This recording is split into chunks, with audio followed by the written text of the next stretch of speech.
ಐತಿಹಾಸಿಕ ನಗರಿ, ಶಿಲ್ಪಕಲೆಯ ತವರೂರು ಲಕ್ಕುಂಡಿಯ ವೈಭವ ಶೀಘ್ರದಲ್ಲೇ ಜಗತ್ತಿನ ಮುಂದೆ ಅನಾವರಣಗೊಳ್ಳಲಿದೆ.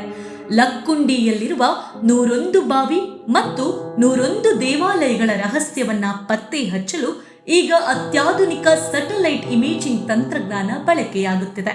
ವಿಧಾನಸೌಧದಲ್ಲಿ ನಡೆದ ಮಹತ್ವದ ಸಭೆಯಲ್ಲಿ ಪ್ರವಾಸೋದ್ಯಮ ಸಚಿವ ಎಚ್.ಕೆ. ಪಾಟೀಲ್ ಈ ಮಹತ್ವದ ಯೋಜನೆಯನ್ನ ಪ್ರಕಟಿಸಿದ್ದಾರೆ. ರಾಷ್ಟ್ರೀಯ ಉನ್ನತ ಅಧ್ಯಯನ ಸಂಸ್ಥೆ ಅಂದ್ರೆ ನ್ಯಾಸ್ ಮತ್ತು ಇಸ್ರೋ ವಿಜ್ಞಾನಿಗಳ ಸಹಯೋಗದೊಂದಿಗೆ ಈ ಶೋಧ ಕಾರ್ಯ ತೇಜಸ್ವಿಯಾಗಿ ಸಾಗುತ್ತಿದೆ. ಮುಂಬರುವ ಡಿಸೆಂಬರ್ 31ರ ಒಳಗೆ ಎಲ್ಲಾ 101 ಬಾವಿ ಮತ್ತು ದೇವಾಲಯಗಳನ್ನ ಗುರುತಿಸಿ ಅನಾವರಣಗೊಳಿಸುವ ಗುರಿಯನ್ನ ಹೊಂದಲಾಗಿದೆ. ಈಗಾಗಲೇ ಲಕ್ಕುಂಡಿಯಲ್ಲಿ 32 ದೇವಾಲಯಗಳು, 28 ಬಾವಿಗಳು ಸೇರಿದಂತೆ 70ಕ್ಕೂ ಹೆಚ್ಚು ಸ್ಮಾರಕಗಳನ್ನ ಗುರುತಿಸಲಾಗಿದೆ. ಪ್ರಸ್ತುತ ಮೇ ತಿಂಗಳಿನಿಂದ ದಶಬಾವಿ ಹಾಗೂ ದಶ ದೇವಾಲಯಗಳ ಅನಾವರಣ ಕಾರ್ಯ ಭರದಿಂದ ಸಾಗುತ್ತಿದೆ.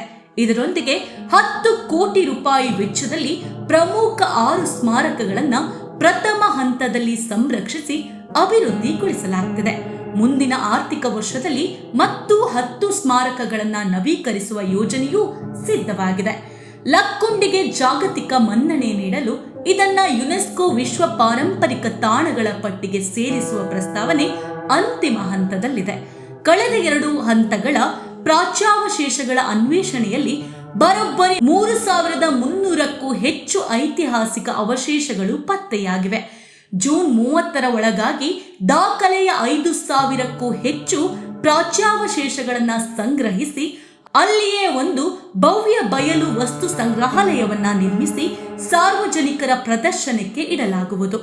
ಇಸ್ರೋ ಮಾಜಿ ಅಧ್ಯಕ್ಷ ಡಾಕ್ಟರ್ ಕಿರಣ್ ಕುಮಾರ್ ಸೇರಿದಂತೆ ಹಲವು ಹಿರಿಯ ವಿಜ್ಞಾನಿಗಳು ಮತ್ತು ಅಧಿಕಾರಿಗಳು ಈ ಐತಿಹಾಸಿಕ ಕಾರ್ಯಕ್ಕೆ ಕೈಜೋಡಿಸಿದ್ದಾರೆ.